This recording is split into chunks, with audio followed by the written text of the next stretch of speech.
Om Namo Bhagavate Vasudevaya. Om Namo Bhagavate Vasudevaya.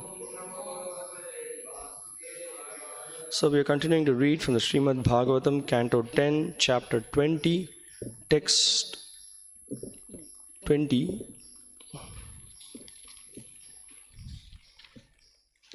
So please repeat after me. Megha Agama Utsavaha Hrishtaha Pratyanandan Shikandinaha Griheshu Tapta Nirvinnaha Yata Achyuta Jana Agame Megagamotsavarushta Pratyanandan Chikandhinaha Griheshu Tapta Nirvinna Yatachyuta Janagame Megagamotsavarushta Pratyanandan Chikandinaha Griheshu Tapta Nirvinna Yatachyuta Janagame Megagamotsavarushta Pratyanandan Chikandinaha Griheshu Tapta Nirvinna Yatachyuta Janagame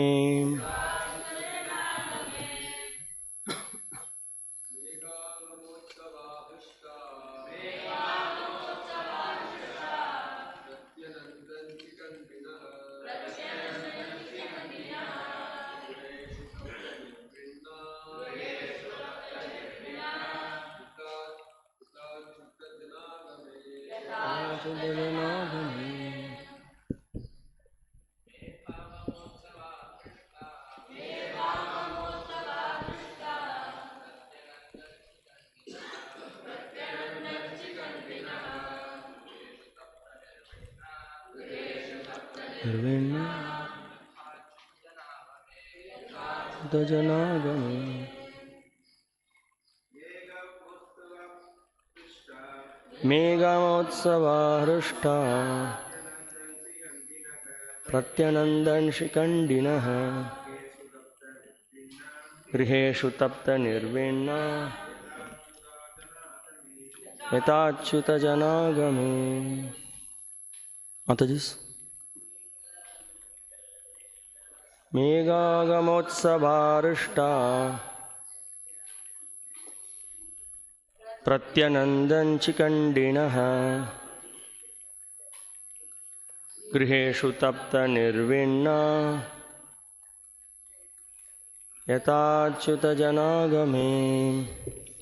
Megha of clouds, Agama because of the arrival, Utsavaha who celebrate a festival, Rishtaha becoming joyful, Pratyanandan they cried out in greeting, Shikandinaha the peacocks, Griheshu within their homes, Tapta those who are distressed, Nirvinnaha and then become happy, Yata just as, Achyuta of the infallible personality of Godhead, Jana of the devotees, Agame upon the arrival.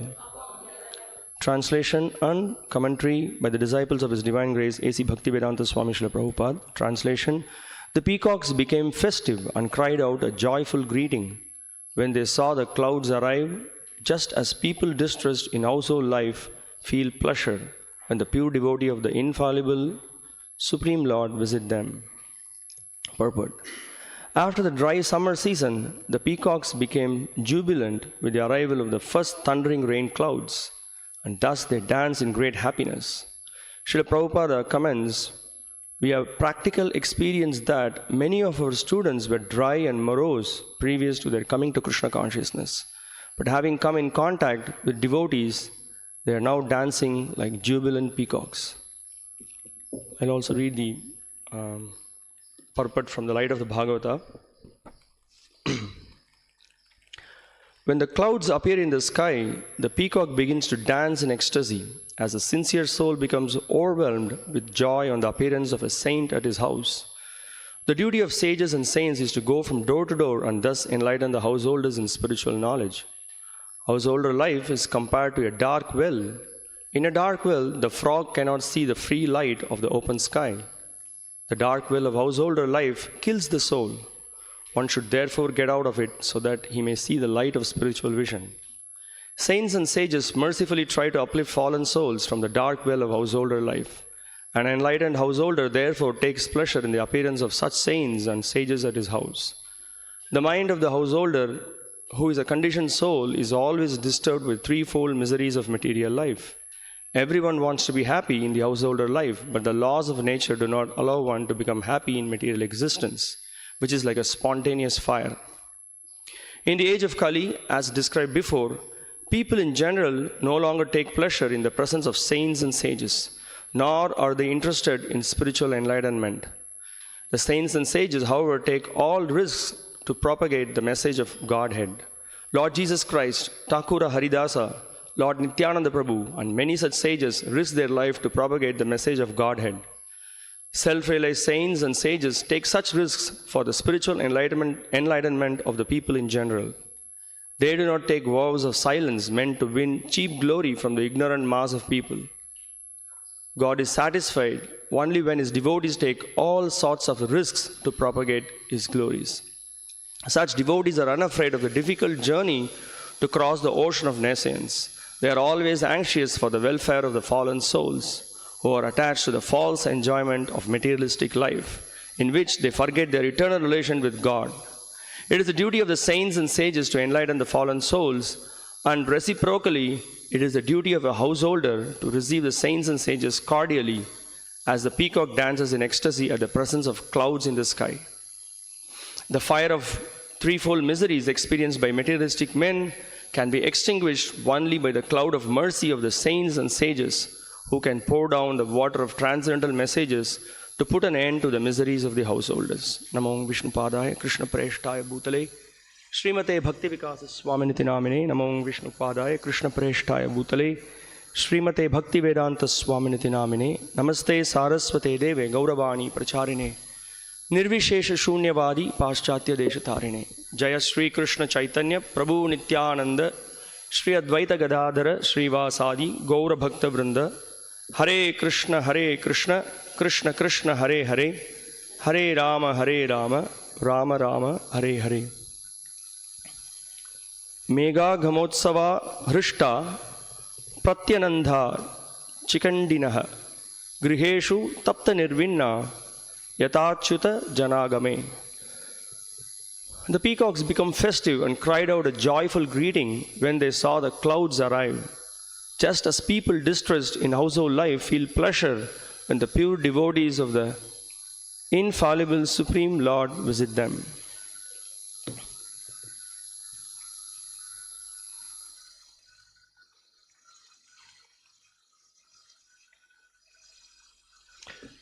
So we saw in yesterday's verse how the conditioned soul is covered by the false ego, and as a result of that, the conditioned soul who is covered by the three modes of material nature actually is suffering in the material world because of the false identification with this body, thinking himself to be the doer.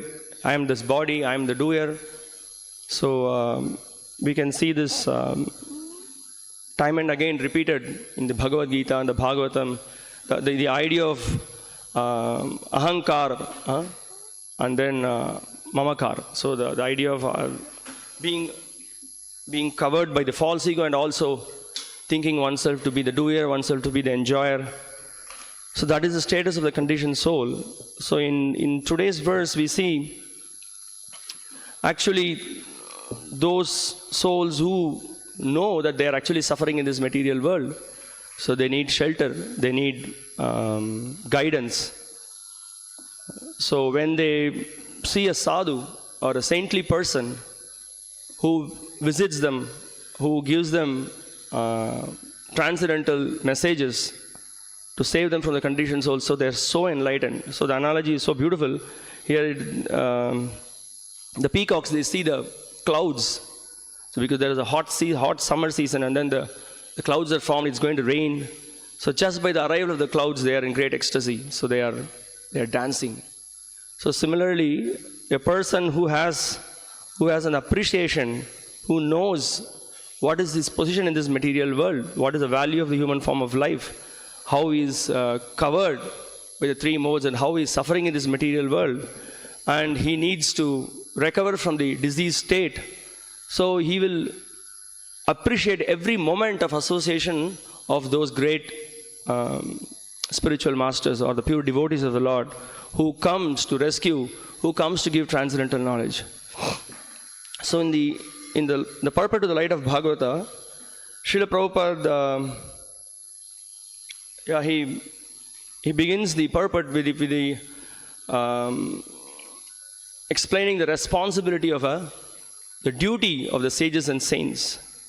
And also, he very well elaborates actually the conditioned soul, as he specifically points out the people in the householder life, how they are conditioned and how they are covered by the illusion, and how they are actually suffering. So the Srila Prabhupada gives a comparison of someone who is in a dark well. In the dark well, when someone is stuck in the dark well, he cannot see the light. Everything is very dark. And he gives the analogy of a frog in the dark well. That's the analogy he gives here. And he explains that it requires light. So so he's comparing the conditioning in this material world to a dark well. Yes, one has lost himself the direction. He does not know what to do. He does not know the actual goal of life. He does not know that actually is suffering in this material world. He's hankering for enjoyment, but actually it's illusory. He doesn't get the real enjoyment. So Srila Prabhupada points that. Srila Prabhupada says that the mind of the householder who is a conditioned soul is always disturbed by the threefold miseries of material life. Everyone wants to be happy in his householder life, but the laws of nature do not allow. So this is the point. So this is the nature of the conditioned soul in the material world. Everyone wants enjoyment. Everyone wants to be happy. But we see that we don't get that happiness. There may be some kind of happiness, but it's very short-lived. So this example, Prahlad Maharaj gives an example of the mirage in the desert in the Bhagavatam. He points out. So the happiness of this material world, it's only, you hear it. Actually, in reality, that's not happening. Because we can see as Prabhupada points out, by the laws of the material nature, there is sukha, there is dukkha. There is a continuously we are affected by that. So if one seeks for eternal happiness here, that is not happening. So why it's not happening? Because that's the nature of the material world. Material world is a place which is meant for rectification. We are all conditioned souls. We are born in this world. We are trying to enjoy. But actually this place is a place of reformation. There is sufferings imposed on us. There is adhyatmika klesha, adibhautika klesha, adidaivika klesha. There is sufferings due to the natural disasters, sufferings from our neighbors, sufferings from our own mind. And it's very complicated. So we have been trying in very specifically someone in the householder life. There are so many different kinds of anxieties. There may be a financial crisis in the family. There could be relationship issues. with the relatives. There could be legal issues. There could be some kind of a disease. There's so many unexpected things that can happen. Things may appear to go nicely for some time, but it's natural to expect some kind of a calamity or disaster in this material world. But unfortunately, when someone does not have this knowledge, he is very disappointed, very much dejected, and he blames God, he is not able to accept some calamity that happens in one's life. So it's due to ignorance, because he does not understand the nature of this material world. He does not know what is his constitutional position. He does not know why he has got this human form of body. So as a result of it, there is suffering. So Srila Prabhupada also gives a nice analogy. He says it's like a spontaneous forest fire. So you don't know when the forest fire will happen, when there will be forest fire created. Anytime it can happen. How it happens, why it happens, it happens. So similarly in this material life, anytime a disaster can happen. So the Bhagavatam defines padam yat vipadam natesham. In every step there could be danger. It's not we are speaking about pessimism here. We are just dealing with reality of life. We can just see in the last 1 or 2 months, what's happening. The history of the material world is like this. But I'm just giving an example. In the last 2 months, we had this terrorist attack. The Pahalgam attack was there, and then there was so much calamity. There was some train accident. Just some 2-3 days back, there was the big stampede that happened in Bangalore. The RCB champions were a big commotion. There was a whole team of some cricket stars, some awards where they were trying to give, and then there was a huge crowd. The capacity of it exceeded the capacity of the ground. There was a huge amount of crowd came. They couldn't manage the whole show. So nobody expected. They thought it will be a very happy, joyful moment, but there was a disaster. So many were injured. So many died. So that's how the nature of this material world is. You never know what will happen. But since there is no one, there is hardly anybody to actually point out the reality of this material world and how there are sufferings. We get sufferings. So there are people, they'll go for it. They go for enjoyment. You hear this, and then after some time everything is okay. You again try for various kinds of enjoyment. And so that's where a true spiritual person, a sadhu or a saint, he actually comes and then shows, he gives a light. What is this material world? Who are we? What is the relationship with God? Why are we suffering? How the happiness is temporary. So these are the words the pure devotee speaks. So that's why when he gives a talk, he gives his association, that is very purifying. That actually saves. Actually, when this example that we are in a very dark well, it's very apt. Otherwise, this material world is a dark place.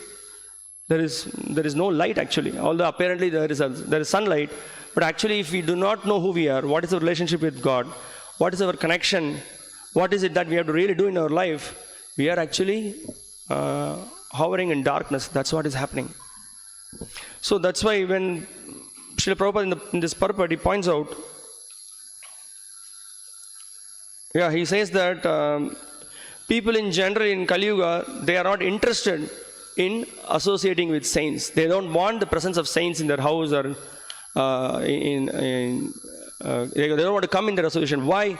Because there could be several reasons in the modern days. One could be there are so-called saints who actually in the garb of saint, they cheat people.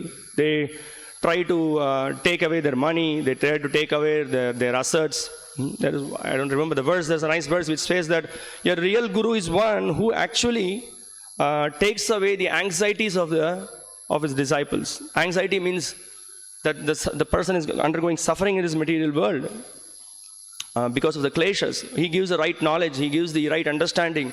He connects himself with God. He engages him in devotional service. So in that way, he removes the suffering. Not the false gurus. What they do, they actually take away the money of the common people. They take away the money, take away their assets. They exploit their innocence. So maybe some people may be disappointed, and some people they had bad experience, so they don't like to.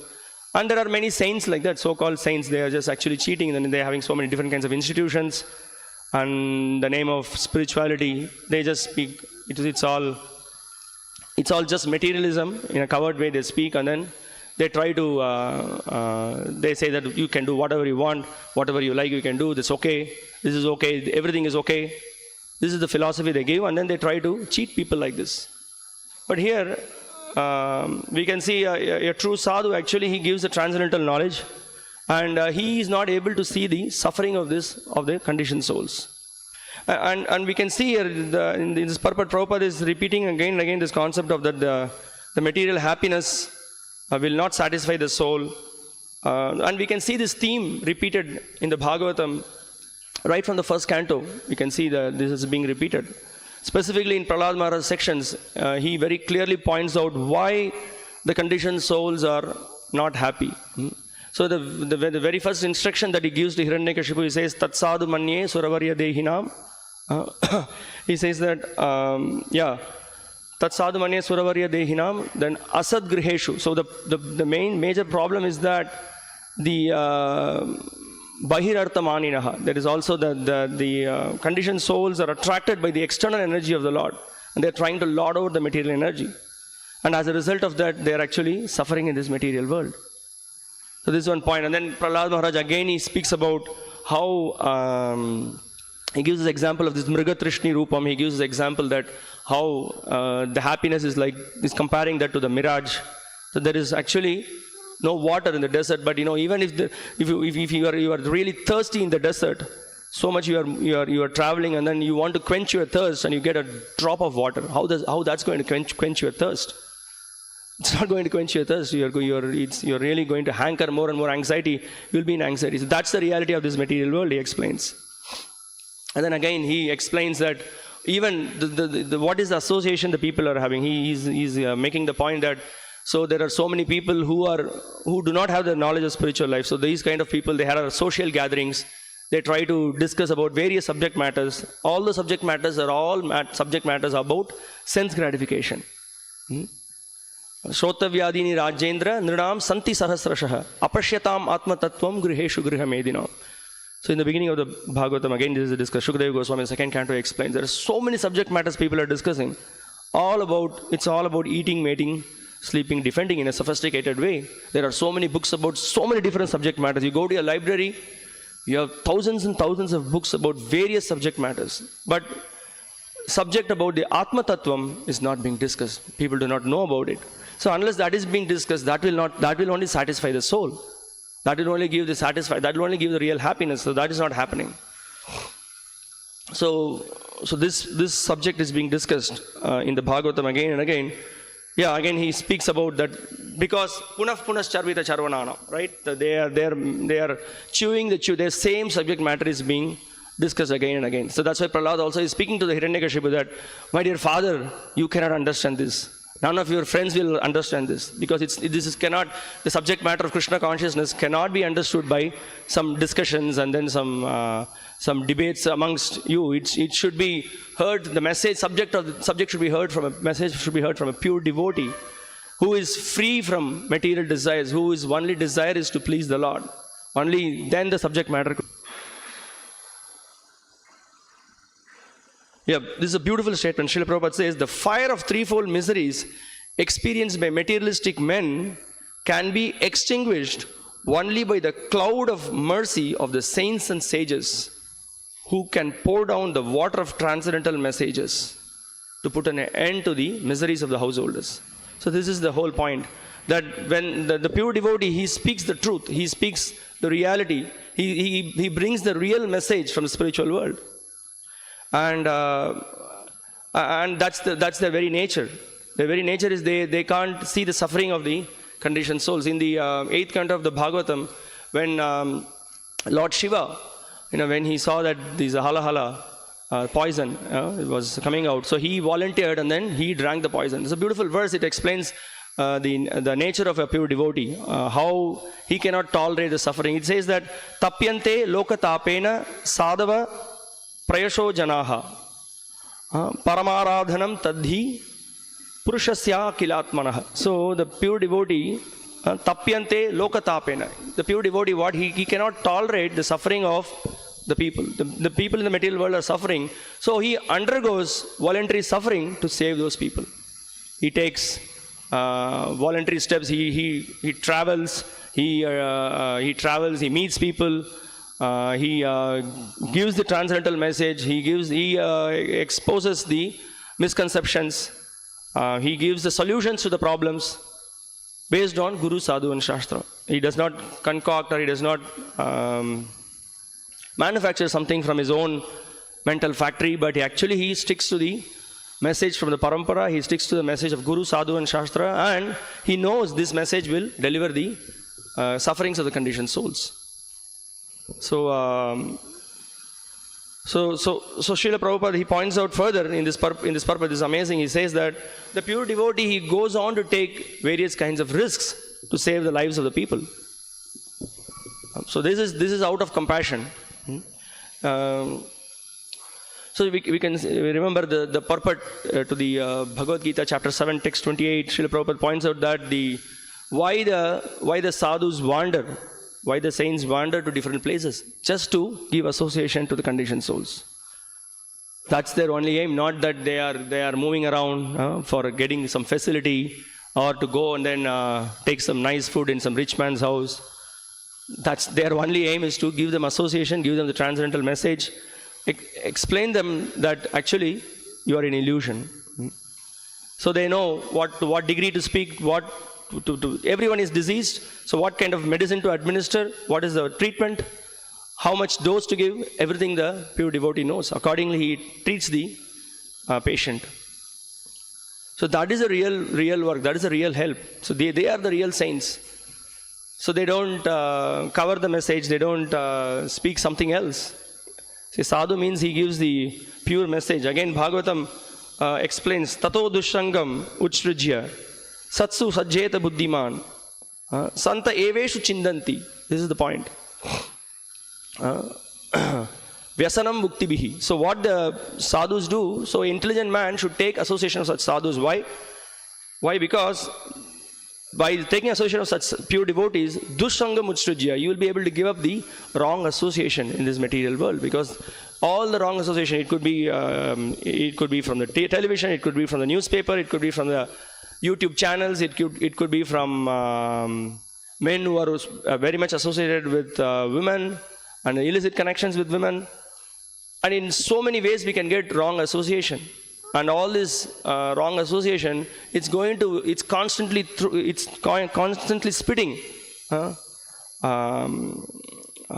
poison. What is that poison? The poison of that we are the enjoyer of this material world. Our human life we have got actually to enjoy, separate from God. And all the facilities that is provided in this world is for our enjoyment. So many different kinds of misconceptions. And actually, in trying to endeavor to satisfy in this way, one actually incurs various sinful activities. He engages in so many sinful activities in trying to not follow the principles that is given in the laid down in the scriptures, which are actually meant for our own benefit to purify our existence. So when we are in wrong association, we get all kinds of wrong ideas. So because of the wrong ideas, the wrong desires are inculcated, and then we tend to act on those desires, and then we just get caught up in the vicious cycle of birth and death. So this is the problem. So the pure devotee, actually, he gives the message of the scriptures. Krishna gives in the Bhagavad Gita, Krishna speaks in the Bhagavad Gita and the Bhagavatam. The pure devotees, they speak. So that message is the actual healer. So in this connection, in the Bhagavatam, Srila Prabhupada's purport into one of the sections from the Prithu Maharaj, where he is offering prayers to the Lord. So Srila Prabhupada actually explains that what is this? What is the power of association of the pure devotee? What is it that he speaks? Why it is so powerful? How it creates a change in the hearts of the conditioned souls? How is it that? What are they carrying? What is the message they are giving? So Srila Prabhupada points out that when a pure devotee speaks, the pure devotee speaks the unadulterated message of the Bhagavad Gita and the Bhagavatam, and when that message is delivered from the mouth of a pure devotee, Prabhupada writes, a pure devotee always engages in the service of the Lord, taking shelter of his lotus feet, and therefore he has a direct connection with the saffron mercy particles that are strewn over the lotus feet of the Lord. He is so intimately connected with the Lord. He is completely absorbed in the service of the Lord. And there is nothing else in his heart other than pure devotion. So the Lord is residing in his heart. Although when a pure devotee speaks, the articulation of his voice may resemble the sound of this material sky. The voice is spiritually very powerful because it touches the particles of saffron dust on the lotus feet of the Lord. So that is he is fully surcharged with his pure devotion. So that message that he speaks, it's not some ordinary sound. It's a transcendental vibration. So Srila Prabhupada, when we hear this tape, when he spoke about the chanting of the Hare Krishna, Prabhupada speaks that even a dog can take part in this chanting, even a child can take part in this chanting. So that means that when a pure devotee chants and when a person hears it, it carries such potency. Satang prasangan mama virya samvido. In the association of the pure devotee, you hear the transcendental message. It definitely hits the heart. A person gives oral reception to these messages. Gradually, he will be purified. So what is why we are actually arranging for, we try to call advanced devotees, we arrange for public programs, we try to bring as many new people as possible. We want people to hear the message. Why we do this? Because this is a great chance. The conditioned souls in so many lifetimes have suffered. And he has an opportunity to hear the transcendental message. He gives an oral reception to that. That is the beginning of his spiritual life. Even by looking at the pure devotee, by hearing from him is more powerful. Hearing the message. Even by looking, by any little association will bring in a great change. So that's why when these kind of great personalities come to someone's house, what a great fortune. In the first canto of the Bhagavatam also it is mentioned that when someone comes in the association of devotee, when one goes to Ganga and he takes bath in the Ganga, he is purified. But it says that even just by remembering a pure devotee, one is purified. So it explains about Shukadeva Goswami. Shukadeva Goswami goes to some houses and then he drinks milk, little bit milk he drinks, and then he moves around. He's going out preaching. He's just going to different houses to give association to the conditioned souls, to the conditioned householders. So in that one of the verses, it is explained that can you just imagine the power, even if you're remembering about the pure devotee. That's why sometimes when we read the Bhagavatam, there are names of the pure devotees given. So we don't skip it, we read. Sometimes there is a huge list. So even by reading those names, one gets purified. Then what to speak of associating with those pure devotees, hearing from those pure devotees, serving those pure devotees. Because that is the way the channel is open for the spiritual life. That's the opening actually one gets. So that's why so much emphasis is given here. So continuation is purport. Prabhupada, he goes on to explain, the voice is spiritually very powerful because it touches the particles of saffron dust on the lotus feet of the Lord. As soon as a sleeping living entity hears the powerful voice emanating from the mouth of a pure devotee, he immediately remembers his eternal relationship with the Lord. Although up until that moment he had forgotten everything. And we can see when we hear the memories of several disciples of their first time meeting Srila Prabhupada, or hearing, coming in association with devotees, they all had this experience, hearing from pure devotee. But it's not some kind of sentiment, there's some mundane sentiments or some mental speculation. But really, it had a profound effect. Whosoever came in touch with Srila Prabhupada, heard his message, they could see that he's a really pure devotee. He had so many devotees that shared their experience. There was no greed, no envy. They could see that he is transmitting the pure message. And they felt that there was an urge that I want to surrender my life to this person. I want to surrender my life to this Krishna consciousness movement. And Prabhupada did create revolution.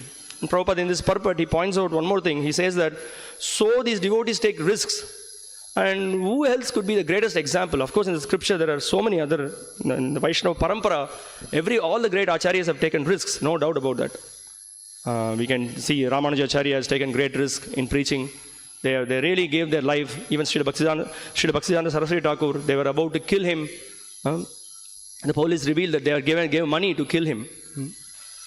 So for us, what could be the great example than Srila Prabhupada, who took such a great risk in such a elderly age, was very old, who can going and then asking for a ticket to travel in the ship, in the Jaladuta, Sumati Morarji was not so much, she was actually a little bit astonished. You're old, you're very old, what are you going to go and do there?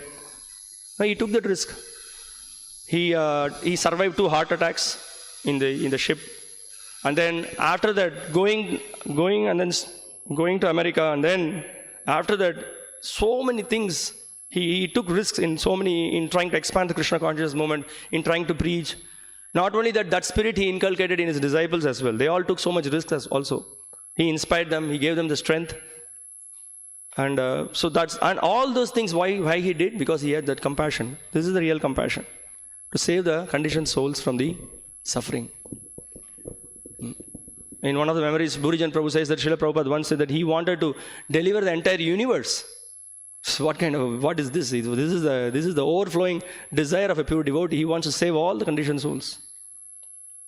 So that's the mood of a pure devotee. That's why such kind of saintly persons are actually, as the scripture explains, they're as good as Bhagavan. They are carrying the Lord in their heart. So we are very fortunate to come in association of these pure devotees, and so by their transcendental message, they help us to come out of the conditioning. We are able to, at least theoretically, when we read Prabhupada's books, from where we can get this, the reality distinguished from illusion, the material enjoyment is Maya. Who is speaking all these things? Before coming in touch with Prabhupada's books, there are so many different spiritualists. They may say many things, nice things, directly, very clearly exposing the misdirected civilization. Who has done like this? It was Srila Prabhupada. So we are eternally indebted to him for giving this message. And so that's why those who are following Srila Prabhupada, all the devotees, when we get an opportunity to associate with them, we need to be enthusiastic. We need to use every single opportunity we get to serve them, to hear from them. And that's the great opportunity opening for us.